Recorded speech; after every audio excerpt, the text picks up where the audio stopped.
Bismillahirrahmanirrahim. Assalamualaikum warahmatullahi wabarakatuh.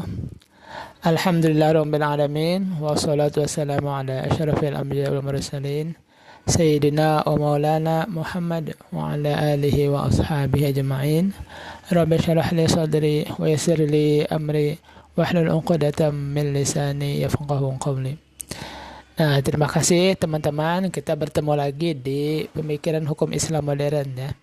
Di sini kita akan membahas 4 hal ya, yaitu bagaimana perkembangan hukum Islam yang ada di Indonesia.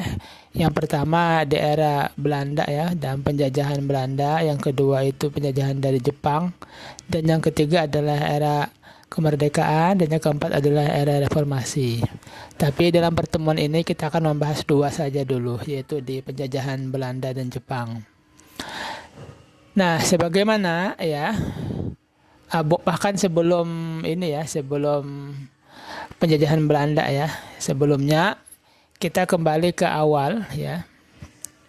Dulu Indonesia ini sebelum masuk ya Islam ya, sebelum masuk Islam ke Nusantara ya, ini penduduk ya Nusantara Indonesia waktu dulu itu adalah menganut kepercayaan animisme ya dan dinamisme, yang mana kepercayaan ini ya itu seperti halnya orang-orang itu ya, kepercayaan menganggap bahwasanya semua makhluk hidup ya, baik dari benda, tumbuhan atau mati pun ya, benda mati pun itu memiliki ruh ya, memiliki ruh dan memiliki tenaga atau pengaruh ya, bisa mengendalikan orang apa segala macam. Nah, ini seperti halnya pohon yang besar ya, dia memiliki jiwa dan bisa mempengaruhi orang lain, bisa memberikan mudarat atau manfaat bagi orang lain, ataupun patung-patung ya ini.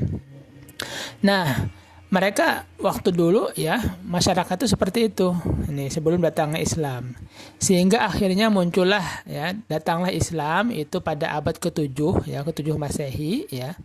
Nah, di sana banyak pendakwah-pendakwah Islam ya, ini yang terjun ke Indonesia atau ke Nusantara ya. Pada awalnya itu, titik awalnya itu di daerah Aceh ya. Ini terjadi adalah pada abad pertama Hijriyah ya, atau kalau Masehinya pada abad ke-7 ya. Nah, titik awal pergerakan dakwah itu, dakwah Islam itu adalah berada di Aceh ya, di Perlak ya, Aceh Timur.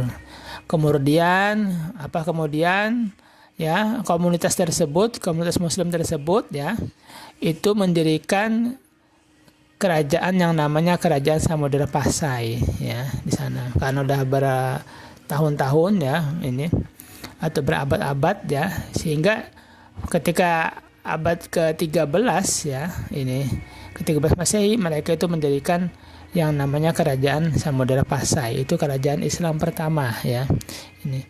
Dan itu kerajaan itu menyebar ya, ini penduduknya atau warga itu menyebar kemana-mana ya, sehingga berdirilah kerajaan-kerajaan yang lainnya seperti Kerajaan Malaka ya, Kerajaan Demak, Mataram, Cirebon, semuanya itu berasaskan Islam ya ini.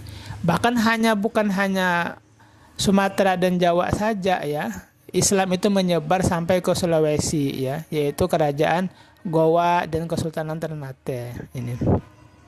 Nah, pada saat itu kerajaan-kerajaan Islam itu dia mengutamakan atau memposisikan hukum Islam ada sebagai hukum negara ya, yang harus dipatuhi ini.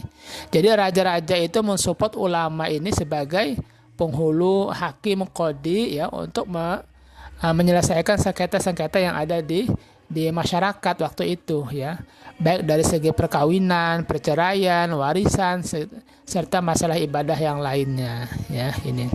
Dan waktu itu dikenal dengan teori credo ya, atau namanya syahadah ini. Jadi setiap orang yang bersyahadah yang masuk Islam, maka dia otomatis akan menerima segala hukum Islam tersebut ya, beserta konsekuensinya ya ini.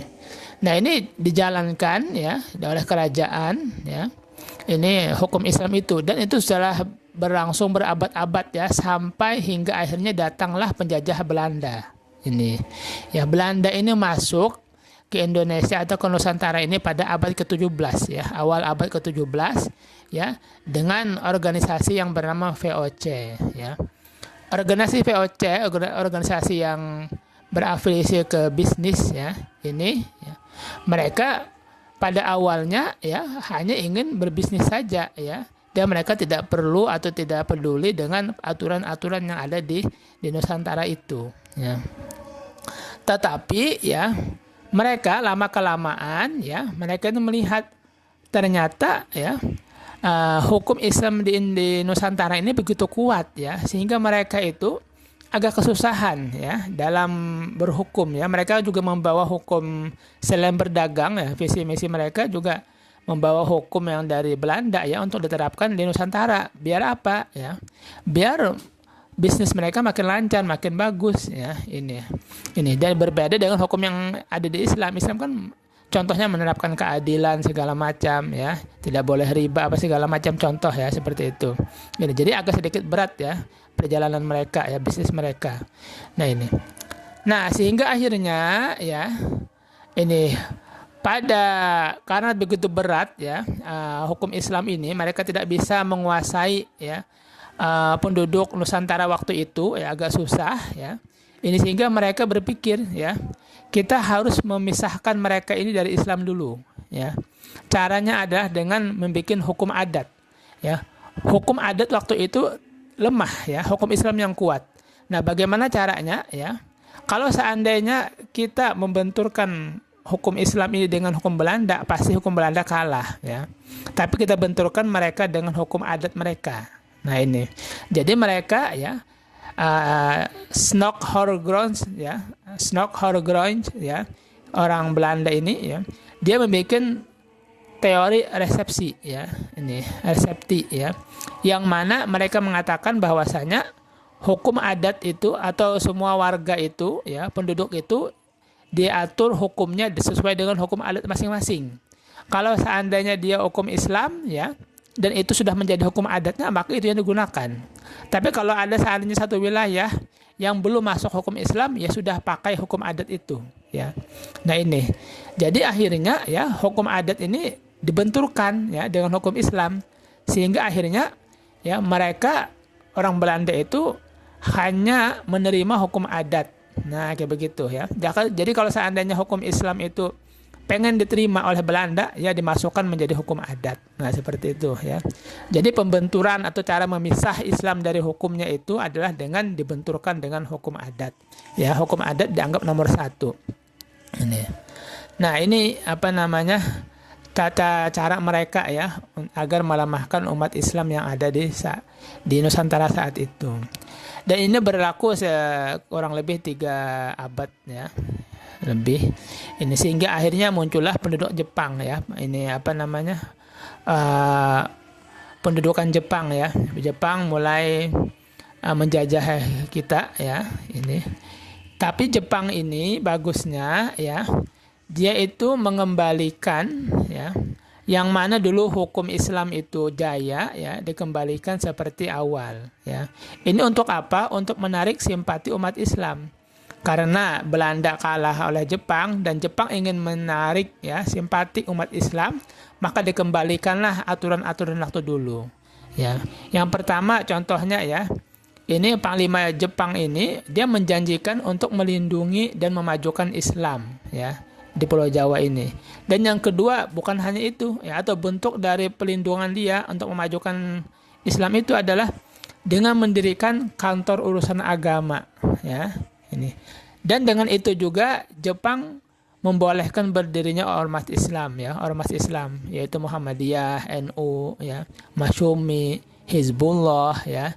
Ini tidak lain adalah biar warga Nusantara waktu itu ya bersimpatik ya dengan Jepang ini.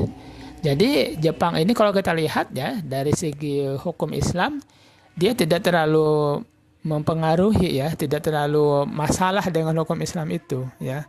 Jadi penduduk Jepang ini ya tidak terlalu buruk lah daripada Belanda ya dalam segi hukum Islam ini. Mungkin ini aja yang Ana sampaikan ya. Nanti kita bertemu di pertemuan berikutnya. Syukran, jazakumullah khairan. Assalamualaikum warahmatullahi wabarakatuh.